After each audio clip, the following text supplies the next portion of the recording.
Hey guys, we are BC Reviews. We do reviews of everything.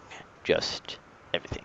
TV shows, games, movies, board games. Probably just TV shows, games, and movies. Those would be the easiest for us to do. But this video, we are going to be reviewing The Walking Dead Season 1. Sure, we both share a love and passion for it. So to start off, I'm not sure if we're going to do it by episode or if we're just going to kind of talk about it in general. Um, what do you think we should do for this review, Cody? But do you think we should talk by episode or just kind of in general? Um, let's see how it goes. That's so bad. Yeah, yeah, But definitely. pretty much I can see we're going to do it by general. Yeah. Yeah. So let's try to do it by episode. So, let's start off about how we discovered this TV show. Now, the way I discovered it was I was just on Netflix one day looking for something to watch, and it was in the recommended, I believe. So I just saw it there in the recommended, and they had all of season one. This was before, season two had finished. I believe it was basically in the middle of season two when I had found season one. So I started watching episode one, and I just absolutely fell in love with this show. It was amazing. I mean, I love zombies. I love everything about zombies. Zombies are amazing, and to find this show about zombies and zombie killing and this group that has learned to survive in this post-apocalyptic world drew me in, and I'm addicted to it. And it's actually become kind of a family show for us. Because me and my parents and my brother and sister, well, not my brother, he doesn't watch it anymore, but me and my parents and my sister will all sit down on Sunday while we eat our dinner, we'll watch the new episode of The Walking Dead. And I like doing that because it kind of brings our family together. We find a show that we all like to watch, and it's cool. It's fun to watch the show, to be honest. You pick your favorite character, and that character may or may not die next episode. That's the best part about it, I would say. Um, so I'm gonna let Cody talk now, and I'll talk later, I guess.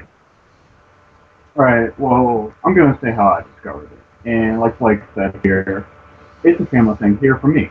My parents got addicted to it, and I was watching it with ads and stuff like that for before the first episode even came out. I was thinking, okay, this might be stupid. Let's just give it a try. Watched it within like the first 10 minutes or something like that. I was addicted. I was like already to my edge of the seat, hands like this, eyes bulging out. I was like, what's gonna happen? What's gonna happen? I'm so excited, and it was really amazing. Now I'm still addicted today. I am got my favorite character selected. I I'm not gonna lie, a few episodes kind of got me emotional, or really angry. One episode kind of made me cry. It's that addicting and good. And I never knew what in the world the comic book was until the TV series. You know, it was just really good. It's a really good episode. Suggest that anybody out there watching this to go out and watch it. What do you think? I highly, highly suggest it, and I would be surprised if you have not at least heard about this show because, um, if I remember correctly, this is one of the number one hit TV shows in the world, um, and that's pretty cool to know that just this little TV show that just started out where I don't really know about it. I found it on Netflix, and a couple seasons later, it's the number one hit TV show in the world, and that's absolutely amazing for me. And um, now we're gonna kind of get into the review a little bit, or I guess we're in the review, but we're gonna get into reviewing the first episode of The Walking Dead. Now I'm gonna set the scene that we're gonna be reviewing. So the episode starts off with Rick as a police officer, a sheriff, because he was a sheriff prior to everything that went down. And I like that it started prior to to what happened, before the zombies were roaming, and that just kind of helped me get into the episode a little bit because it didn't go straight into zombies. It started with their life before and worked its way in throughout the episode. And Rick's a police officer. They're in a police chase. He goes and gets shot, and so he's in the hospital. His friend thinks he's dead, so he goes off with his friend's wife and kid to keep them safe, and they're off somewhere that we don't know about yet.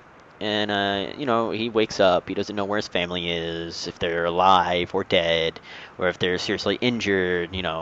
So of course he's kind of freaking out a little bit and trying to figure out what's going on because there's nobody there. There's blood everywhere. There's a door that's chained shut that says "Don't open dead" inside. So I can only imagine what was kind of going through his head when he saw that door. I mean, what did you think of Like, that scene when he kind of walked out of the room and saw that door and the condition that the hallway was in? oh, he was literally, I could see, crapping himself. He ran it in. Like, before he opens, the front door out of his hospital bedroom, he thinks he's still, he thinks that nothing happened. He falls on the floor, wakes up and falls on the floor, and he's, screaming for the nurse to help him get him up. He gets up, washes his face, and goes out, and he's like, nurse, still, and he sees, like, everything's tore up. And he's, you know, like crapping himself, literally, because nobody's there, everything's tore up, and he's like, what in the world happened? A typhoon came in here? And when he sees that door, he's probably wondering what in the world is there. And then he sees his fingers coming out, and he's like, oh, good lord, I better get out of here. And you see he goes outside, and then he sees like all the dead bodies, and he's like, is this World War III? I mean, that's what I would think. What about you? Yeah, I mean, I would have been wondering, what's going on because it was just bodies, like literal piles of bodies out there, just body after body after body in a line, basically. And I'm sure he was freaking out at that point, like, what's going on? I have no idea what's going on here. And he leaves the hospital and walks back to his house, which, we don't know how far away his house was, so he probably walked quite a ways back to his house in nothing but that hospital gown. So he's basically naked, walking through town, going back Pretty to his much. house. But it was zombie apocalypse. There's nobody alive to see that. So. But he gets back to his house and he kind of goes through the house like, Carl, Lori, and no one's there. So he goes and he sits down on the steps outside of his house and just kind of puts his head in his hands and starts crying. And of course he'd been limping, so a kid had thought that he mistook him for a walker. That's what they call them, walker or biters, are the common nicknames in the show. And he had a shovel, and he hits him in the back of the head with the shovel, and he's like, "Daddy, Daddy, I got one." And that's where we meet Morgan. Um, and he's only in season 1 for this episode. You don't see him again for quite a while, actually. And they basically take him in into their house because he doesn't realize that Carl and Lori are not in town anymore. They have left town and found a group that they're with. So he didn't realize that they'd left town. And they took him in, and he kind of lived with them for a while. We don't really know how long because it doesn't really say how long. It could have been a week, could have been a month. They don't. We don't really know how long you've been looking for his family. And I kind of appreciate that they didn't show that. Is that then you're just kind of left thinking, how long has he been looking for his family? How long has he been outside of the hospital and in this world where he had no idea what was going on? However long ago when he left the hospital. And I mean, another thing that was kind of depressing in this episode was the fact that Morgan had lost his wife in the first few days of the infection. And of course, she was a walker, but he could not bring himself to shoot her. This, it still looks like he still looks like his wife, so he can't bring himself to shoot his own wife. And uh, I thought that was just kind of really really sad and depressing about this episode. I mean, what do you think, Cody?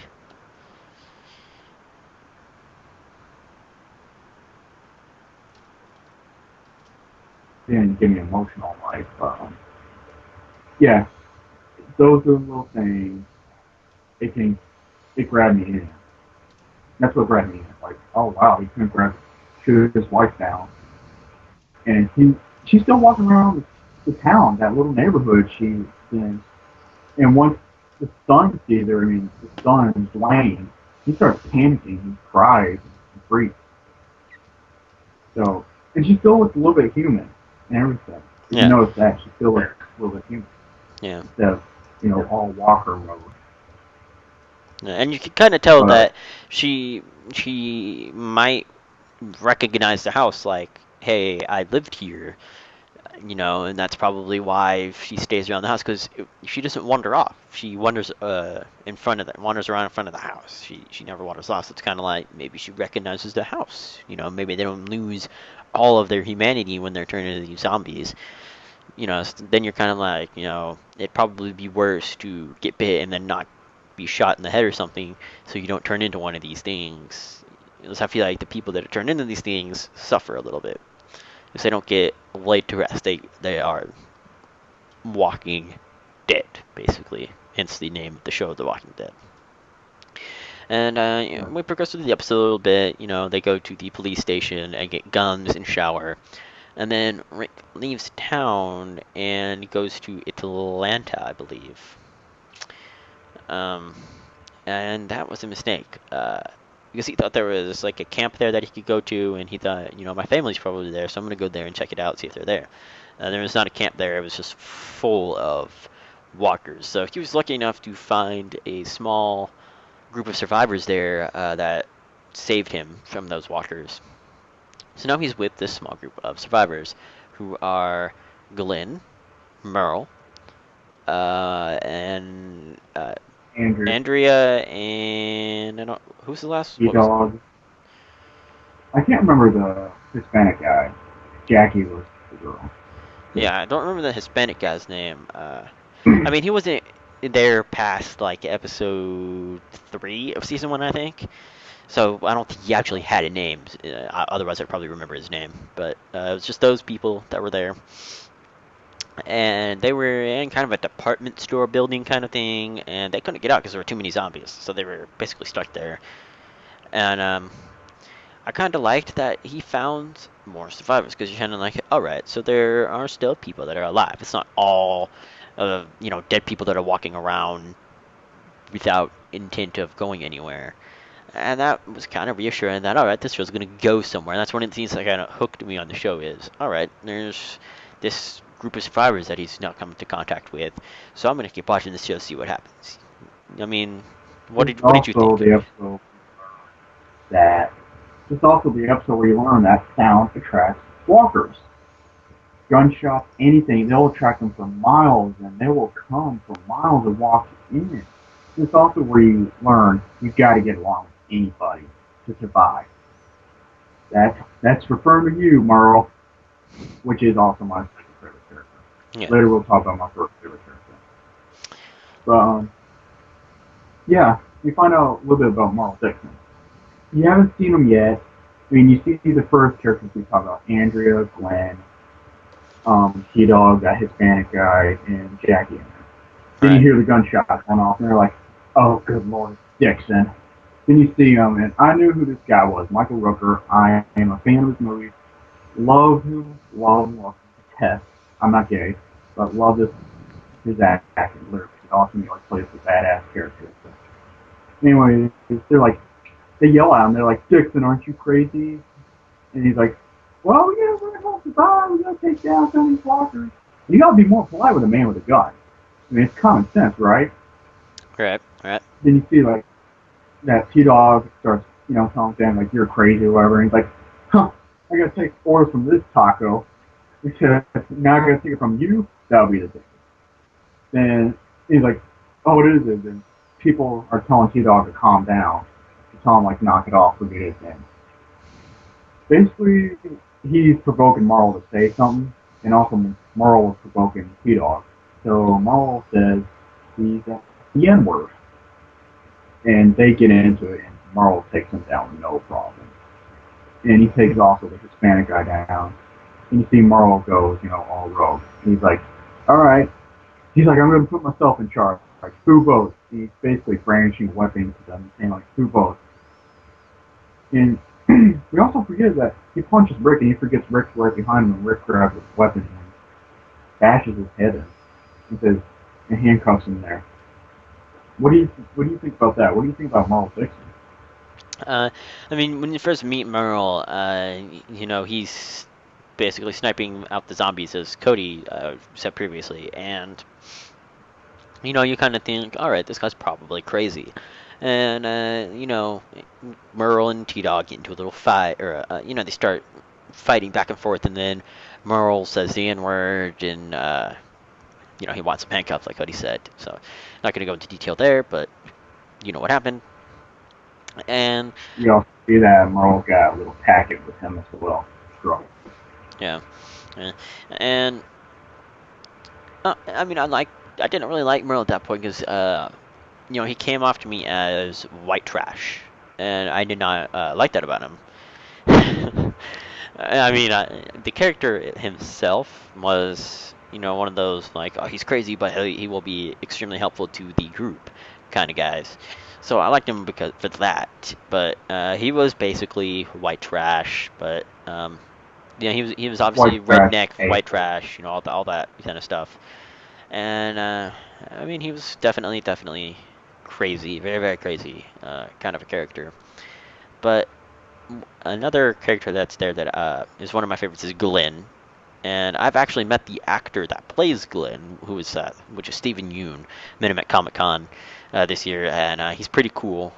He's incredibly awesome, incredibly nice. He actually talked to my sister over the phone because she couldn't make it to Comic-Con and she wanted to meet him, so I called her, and he was nice enough to actually talk to her over the phone. So shout out to you, Steven Yeun. I love you. You're awesome. Good actor. And he's just this little skinny.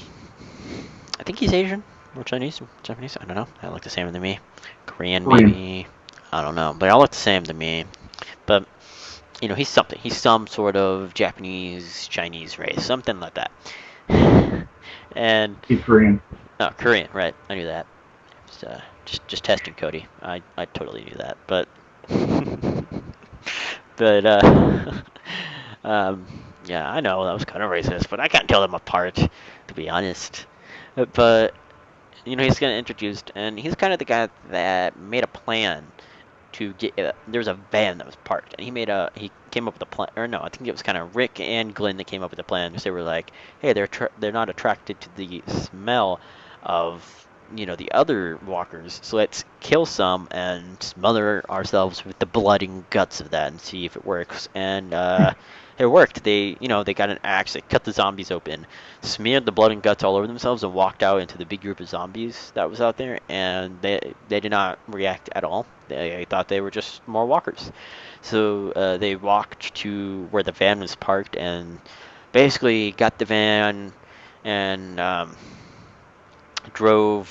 I believe they drove it back over to the building they were at, and then they got another car and set the alarm off on that one so it would attract all the walkers, and then they all piled into the van and drove off.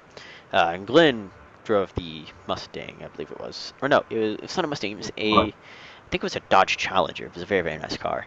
But then they drive back to this little camp just outside of town where the rest of the group is, because the backstory of this group is they had gone into town to look for supplies for the bigger group that was back at camp, and they got stuck in that building. So Rick helped them get back, and he's there and he's getting out of the van. And he's like, thinking he's not going to be able to find his family, but lo and behold, Rick and Carl were in that group. So he's reunited with his wife and son, but Shane, his best friend, was also there, and he had kind of told Lori that Rick was dead. I mean, he was in the belief that Rick was dead. He wasn't saying like, "Hey, your husband's dead. Let's go have sex now." No, that's not what Shane was doing. He was a good character at that point. He honestly believed Rick was dead. I don't think Lori quite understood that because she was incredibly pissed off at Shane. Like, oh, you told me my husband was dead, and here he is right here in front of me, alive and well, and I thought he was dead, and I slept with you. I cheated on my husband, and I just don't think Lori quite. I mean, I would have still been mad, but I don't think she quite understood that Shane did not realize that Rick was alive. I felt like Shane, honest to God, thought that Rick was dead. I mean, what did you think about that whole situation, Cody? Technically, I mean, you see later in the episode they went to go try to save Rick, and you saw that the heart monitor, completely stopped. And technically, I believe it was not Shane's fault at all. He tried to do the right thing and, try to save him. And I don't think he was, coming on to Lori or whatever. I mean, you see later, it's actually Lori. Lori made him pretty much bad. I think Lori is. I hate Lori. I'm gonna. Yeah. I hate Lori. Lori's a bitch. Yeah, exactly. She was the worst character, and I just hated her. Even later in the episode, you see that with Shane, she kind of like convinced him in a weird way to go back to being to try to get rid of Rick or whatever. But really, and honestly, I thought it was not Shane's fault at all. Lori convinced him to have an affair or whatever you want to say. And Shane is a character, but it's just those things that make it intense and hard before you keep the accuracy and God. Also, you forgot to mention that they left Merle Dixon up there handcuffed. Oh yeah, that's right.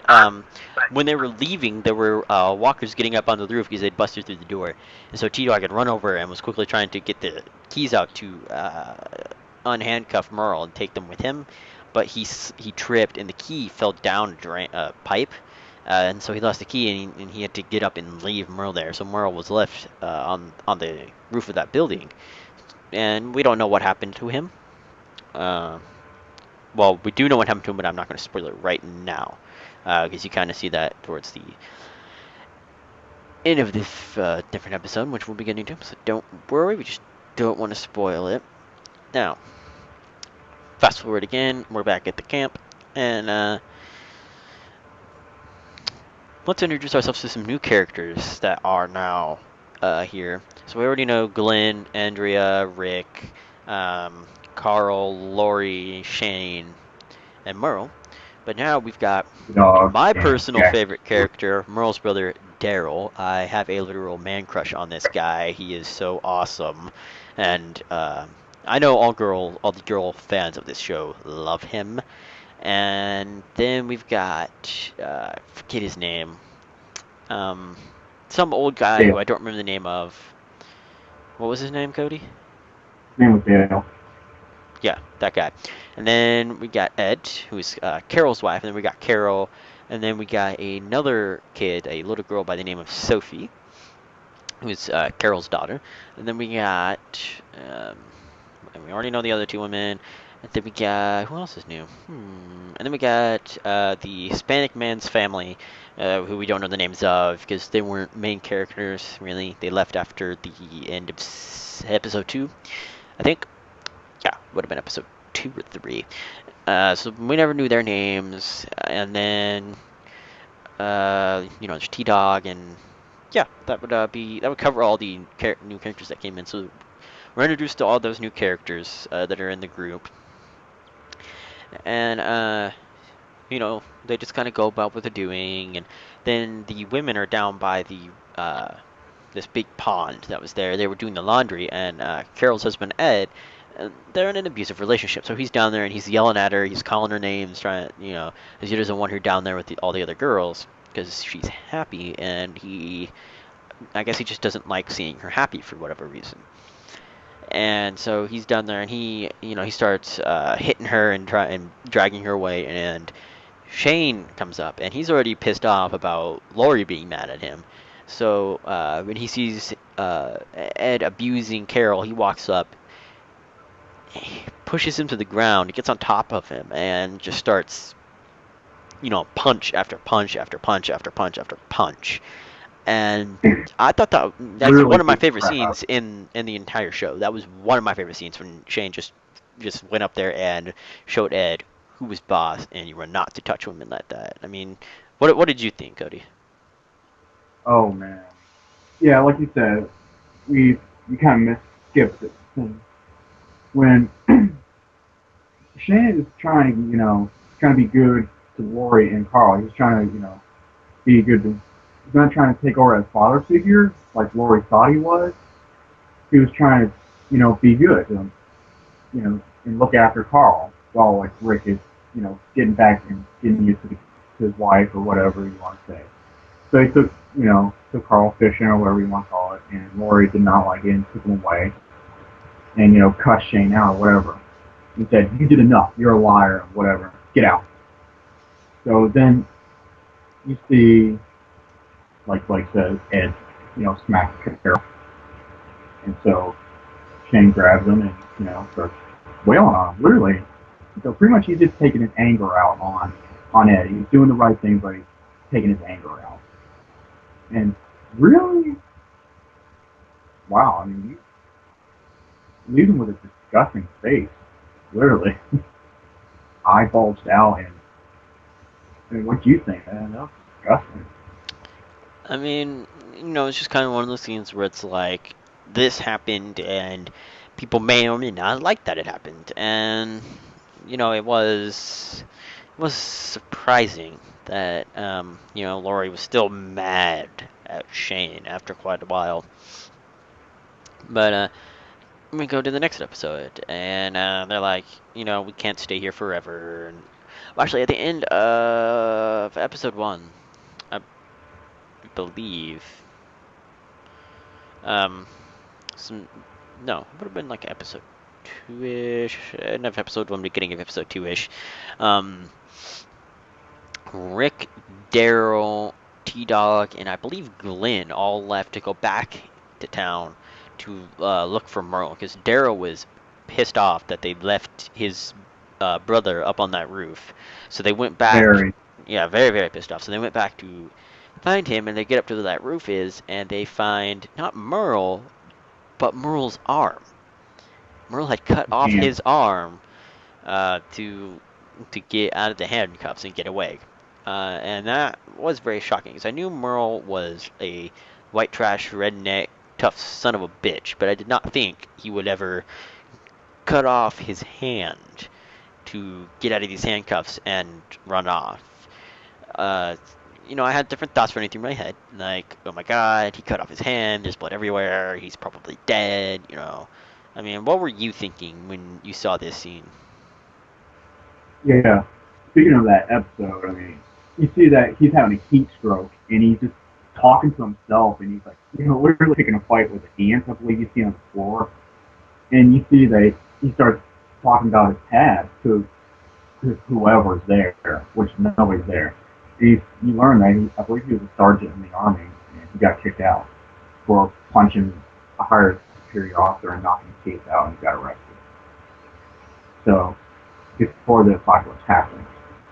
And you see that all of a sudden out of nowhere he snaps out and he starts panicking, and you see that there's a hacksaw. I believe that's what it's called.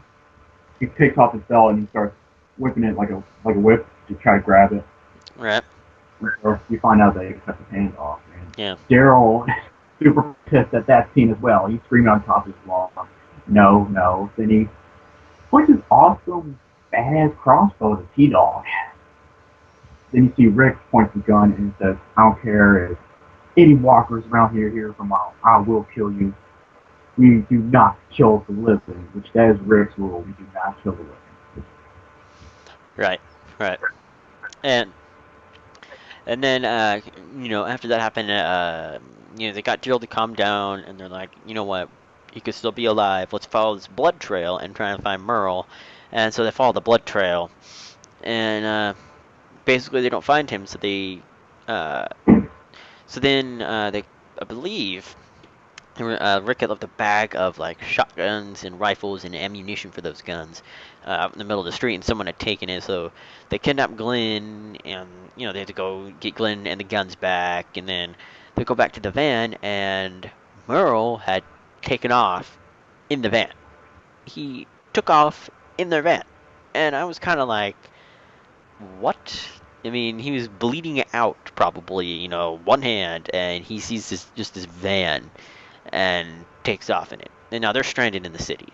I can only imagine what they're thinking. Like, this guy that Rick is only known for, what, like 5 to 10, 30 minutes, probably, and he's already stolen the van that was essential for them to get these guns back to their community of people, of living people, their camp of survivors.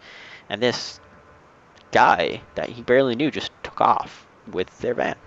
And that was kind of a crappy situation for them. I mean, what did you think of that whole thing, Cody? Right, I mean, well, we don't know for sure Merle. It doesn't show it, but Daryl takes a good guess and says, my brother Merle. And you see how much of a badass Merle is. He can do it one-handed, and you see that he cauterizes something before he cauterizes it and everything. You see that he kills like 3 or 4 walkers one-handed. And you see that he gets out of the city by himself one-handed. And you see how much, like, just you know, just from those little things, they show that Merle did. You see how much of a badass he is. And Right. like I said, yeah, they grab the weapons, they get out of there, escaping from those guys that they made a deal with, get the weapons that kidnapped Gwen. And they see the van gone. They're like, they take it, like I said, Daryl takes the gas and says it's Merle. They're walking for miles, go back in camp, and you see that the camp got overrated. It's getting overrated and attacked. And Shane, the only man I believe with a gun there, is on leading like a line, saying to follow him, and up to the RV, I believe it was. And Yes. they're trying to get rid of the walkers. And lo and behold, he thought they were all going to die. Here comes Rick and the rest, and they kill them all. Yes. Now, some And people that was did pretty awesome die. scene. That I forgot to mention one character that we were also introduced to, Andrea's sister. I don't remember her name because she died in that raid. Amy. She was bitten, and Andrea had to shoot her. And Ed was eaten by the zombies, which I was happy about. I did not feel sad about that at all because he was an asshole to Carol. I did not like him at all, and I'm glad he died. That's I guess that's a terrible thing to say, but I'm glad he got eaten because he was abusing Carol, and I do not condone spousal abuse. So I'm glad he died. Just putting that out there. Hate all you want, but fuck yeah, he died. He was. Those were the first two characters in the series to die, actually. So you can say they made Walking Dead history by being the first two characters to die. Right. And then after that, it's like the next day, and they're all planning to leave camp to go to the. I forgot what it was called, but it was a facility that was working on a cure, or that they thought was working on a cure and had a cure. And so they're like, all right, let's go here. We'll probably find a cure there, or at least be safe there. They'll have supplies and food and all that. And so the Hispanic guy and his family, they left. He said they were going to go to find his other family and make sure they were okay. So they left, and we never see them again. So we don't know what happened to them. They could have died, or, we don't know. So, your guess is as good as mine. I'm going to assume that, they found the family and, they're alive and well. Just my assumption of what happened to them. And so they drive off, and they get to they drive all the way to the little facility, and they're in front of the building. And there's these big metal doors that have come down in front of the doors that let you into the building. And they're like, no one's, Shane's like, you know what, Rick, no one's here, we gotta leave now, it's getting dark. And then as they're leaving, Rick kind of turns around and looks up like this and sees a security camera. So he walks up to it, looks up to it, and says, I know you're there, we have kids, we have women, and we need to get in here, we're going to die, it's getting dark, I know you're there, let us in. And, the only guy that was in there was luckily watching the security feed when Rick had said that. So he said, as they walked in, he said, once these doors close, they stay closed. They will not open again, and then close the doors. And I did feel glad that they found the facility, but of course, there was no cure. He'd researched it, but they didn't find one. All the other scientists had left to go to their families when it got bad, so there was no cure, and that was kind of depressing for me. I mean, they did find a better place than just being out in the woods, at least, and that was kind of comforting. Right. I mean, what did you think of their improvements in, just the situation? Yeah, and so far we're pretty much done. I guess you could say than one. There wasn't that many episodes, and I'm not gonna lie, that pissed me off. That really pissed me off. Yeah, I was there like, was like 5 episodes, and I was like, I was thinking, that didn't. I mean, it didn't feel like a complete season to me. And another thing that I forgot to mention at the end of the last episode of season one, the guy, I guess he was crazy or something, and he started a self-destruct countdown for the facility. Luckily, he opened the doors for them, so most of them got out. But the black woman, I forget her name, she's yeah, like, yeah, she didn't have a husband or anything, so she stayed with him and died with him. So she died in the first season. She was another character that died in the first season. And that pretty much concluded season one. It was over 5 episodes, and I was kind of disappointed there wasn't more episodes, because season two was like 10, 15 episodes, something like that. It was like twice as many episodes as season one, so I'm glad they do longer seasons now. 'Cause that was an incredibly short season. It was a good season, but it was just it was too short for me. Wouldn't you agree, Cody? way too short, and I think they were doing that just because people, if they could see their reaction, I believe they were just doing that. And Yeah. speaking of that guy, one episode when you see that Rick and the group is heading up there, you see that he's just by himself and he's scientists working on things, trying to find a cure. And you see also that, excuse me, that he shows a test that he's saying that there's no hope, and it's his wife showing Walker and seeing how the brain goes when it dies and it goes into like Walker mode. That was pretty interesting for Yeah, me. I like that too. The depressing part of that for me actually was the fact that that was his wife. It was a video of his wife's brain after she had been infected that he showed. And that was kind of depressing for me because you could kind of see the pain in his eyes and how he felt about the fact that his wife was infected so early. And, Right. yeah. I think it was kind of their fault too. So I think they were, if I remember correctly, they were experimenting with this, and then it got out somehow into public and spread very, very quickly. If I remember correctly how it happened. That might be wrong. I'm not entirely sure. But I mean, what are your thoughts on season 1, Cody? Very intense. It did me right within the first 5 minutes of the episode. It was really good, really good. And like I said, both of our parents love it. And if you know my father, he's not into that type of stuff. The movie or TV show has to be really, really good for like my father to like it, and my father likes it. And she was really good. And I was just pissed off at it.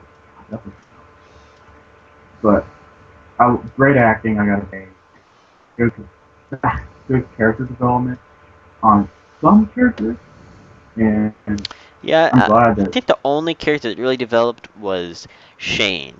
He went from just this nice guy into a guy that literally tried to rape Lori after they got to that facility, and that's when I started hating Shane.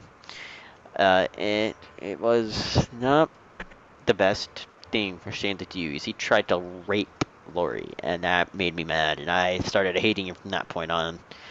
So, and I do want to say the kid actors, Chandler Riggs, and I don't remember who the girls that played Sophie. Sorry, but Carl and Sophie, amazing kid actors. I'm surprised that they were so good at acting because they're little kids, and normally kids are not the best actors, but these kids were really, really good. Well, season 1 wasn't their best, but they definitely have gotten better, and it's astonishing and amazing, and it's awesome, and I hope I get to meet them. So, what are your final thoughts for season 1? Well, let's say it's completely different from the comic book. I didn't even know it was Walking Dead was a comic book, and it's already The Walking Dead was comic book was already like in the 50th comic book, and until I started watching the TV show and I found out, like, oh, it's a comic book as well, and I was happy with that. And excuse me, it is completely different. I like how they do that because if some of the comic book fans that already read The Walking Dead, they're going to be watching the TV show and they're going to be like, yep, that's going to happen. That's going to happen. That's going to happen. They're going to see that. No, it's completely different. Different characters. Even some of the characters from the comic book are not even in there. Or you'll see them like later on, and they're like in the comic book they'll be like a nice guy or whatever, and in the show they'll be this complete jerk, but have like a sense of style or whatever. Right. I just love how it's different. And I read a few of the comic books, and it's pretty good. I suggest go get that Right, too. right. I read the comics from time to time, and yeah, it's very, very different from the show, and I enjoyed that because I would not like it if I read the comic that came out before the episode and then it was exactly the same as the episode, because then it just gets spoiled, and then it's not fun to watch the show. When it gets spoiled before you see the new Walking Dead episode that's going to come out on every Sunday, then it's not fun to watch the show anymore. So I like because it's suspenseful, very very suspenseful. That's what I like about the ends of the episodes because it'll stop like maybe someone's pointing a gun at the face of your favorite character or something, and you want to tune in next week to find out what happens. Like it makes you want to keep watching, and that is a key point in a TV show is at the end of an episode, make them want to keep watching. Make them want to watch the next episode. Don't leave them with like, this is probably gonna have a next episode, so I'm not gonna watch next episode. And then they're gonna fade away from the show. And Walking Dead does not do that. I have not once wanted to stop watching the show. I have wanted to keep watching, and it's absolutely amazing. I love this show so much. It is my number one favorite TV show to watch by far. And I mean, I don't think you can get much better than The Walking Dead. I'm sure people have tried to copy this TV show, but they're not going to do as good of a job as the real thing. There's nothing that can beat this. I mean, do you agree with that, Cody? Right. I'm actually a fan of the show, and it's number one. Still today. I think once after season one, it was number one. Got higher ratings on cable TV, if you want to call it, and it's number one for a good reason. And it's won a lot of awards. If you remember that from season one, it won a lot of awards. Yeah, it did. It won quite a few awards, actually, and that's not surprising at all, because it's a very, very popular show. Like, literally everybody watches it. It's absolutely perfect in every way for me. And I really hope you guys enjoyed this review. I hope it was informative for you guys and has persuaded you to give The Walking Dead a try. But this was just a review for Walking Dead Season 1. Tune in to our channel next week for Walking Dead Season 2 review, which will hopefully be just as good as the Season 1 review. And of course, no Walking Dead episode until February, which bums me out. It's mid-season finale, all that. But that happens, and it sucks. Not as bad as from between season to season, though. But, I hope you guys enjoyed this video. We try to make it informative and just kind of talk guy to guy about our favorite show. And, what do you have to say as parting words to our viewers, Cody? Just, have, I guess, be good, or whatever you want to say to our videos. It might not be that good. You might not like it, but, don't be an ass.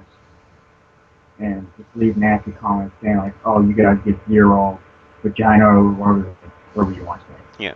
Nasty comments, have a little any, nasty, hateful, hurtful comments towards either us or someone else that watches us that likes our reviews. I'm just going to delete those comments out of the comment section, and if there are too many of those, then I'm going to set it to where I have to approve the comments, and I'll just deny all nasty comments so that you do not get to see those anymore. And I hope you guys will tune in next week for Season 2, because Season 2 is even better than Season 1. Also, if there's anything you guys would like us to review, any kind of a TV show or a board game or even a comic book, movie, just tell us the name of it, and we will both give it a look at, and then come up with what we want to talk about for it, and we will talk about it in a review video for you, especially because we love our viewers. Remember to tell your friends about us. If you like us, tell your friends, tell your family, and we can review stuff that your family likes, too. Even old TV shows. I will watch old TV shows, and I will review them for you guys. So I just hope that you guys like this video, and we'll see you guys next week for Season 2 review. See you guys later.